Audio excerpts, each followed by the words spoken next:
there was a time when there was kind of one stereotypical like nerdy audience that would consume this content, and then it had kind of changed to becoming more of a mainstream thing that was gaining bigger popularity. Yeah, and I think where that happened was with the movies. When Marvel went bankrupt, I mean, Marvel, a lot of people don't realize Marvel actually went bankrupt, sold to Disney, and when Disney took over Marvel, a lot of the movies that came out subsequently from that, the Spider-Man movies, the Captain, like if you look at the Marvel universe, if you would, to Disney, you can go on the Disney Channel, and they actually have the actual timeline of like what the movies would be like in the order that you would want to watch all the Marvel superhero movies. Yeah.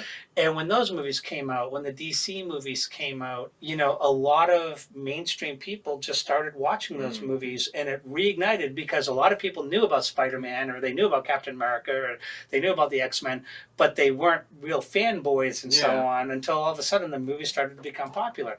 Now you look at movies like the Avengers, right? The #1 movie of all time, if you would, Black Panther, Wonder Woman. These movies are taking on social issues, empowering different minority groups and so on. Chadwick Boseman, sadly he's passed, but Chadwick Boseman did so much for the African American community by having the release of Black Panther. It was incredible. Wonder Woman has done so much to empower women, regardless of whether you watch, read superhero comics or not. It was amazing. And a lot of that has to do with CGI too. Before CGI, I mean, there were horrible flop comic superhero shows. In fact, there was a Fantastic Four one that was so bad it never even got to the cinemas. They just left it on the floor, and there are copies. There are bootleg copies when you go to Comic Cons that sell the and it's just it just doesn't happen. So I think CGI graphics absolutely overhauled the way the movies were produced and brought people in. In fact, the running joke now is all the A-listers are trying to figure out what superhero could they be or villain could they be cast as.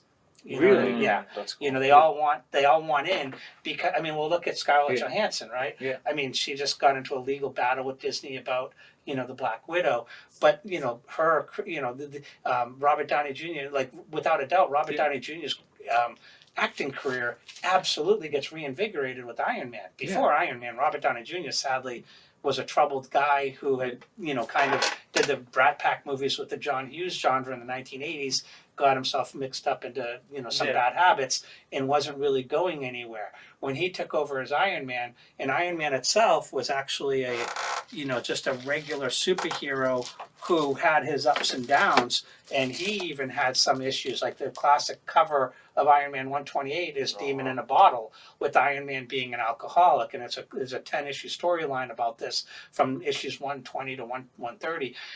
Iron Man was just an average character. He wasn't like a Marvel mainstream. I mean, he was up there. He had his own title and everything, but he wasn't, I would say, A-list Marvel, if you would. And once Robert Downey Jr. took over, Iron Man just blows up. Everybody and their brother is like, oh my God, Iron Man. He embodied that character. He made it amazing. And then after that, you start to see all these other superheroes. How can we embody these superheroes? We got to get the right character. There's got to be the right personality. I mean, look at Batman, right? Batman. You've had Val Kilmer. You've had George Clooney. You've had Michael Keaton. You've had Christian Bale. What's his face? Ben Affleck, right? You look at all the people that they've tried out at Batman, but nobody's really stuck. No.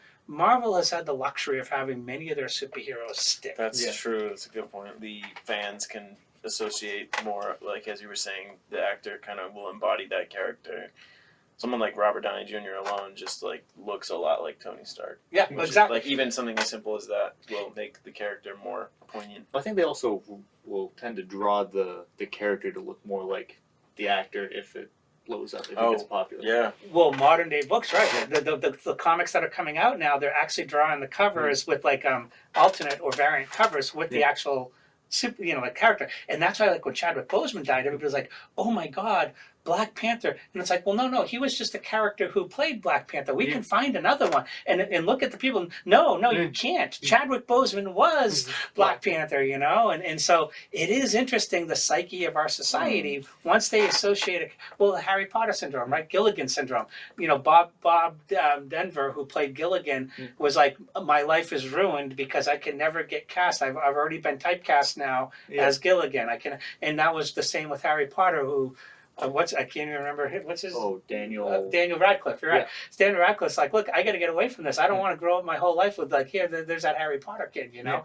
And so you don't want to get typecast if you're an actor, but many of these new actors do. Gal Gadot, Linda Carter. I grew up with Linda Carter, had a poster of her on my wall. But Gal Gadot has done wonders for Wonder Woman. You know what I mean? Literally, like people look at her now as the face of Wonder Woman. Yeah. I would be shocked if you could cast. I mean, they had back in the 70s. Then it was Kathy Lee Crosby. They casted as Wonder Woman, and she was blonde. You know, it's like, come on, you know. So like, it doesn't quite work the same, but it didn't work at all. Where Gal Gadot, spot on. People said Margot Robbie plays an amazing Harley Quinn. Jason Momoa plays a really good Aquaman. But the difference is, if you look at old Aquaman compared to Jason Momoa Aquaman, two different stories. Aquaman in the 1960s was a blonde with gold and green costume. I mean, who looked like, like who's the kid that nobody wants to play with on the playground, right? Now you look at Jason Momoa and everybody's like, wow, I want to go swimming with him, you know? So it's a much, much different, how do you revamp those characters?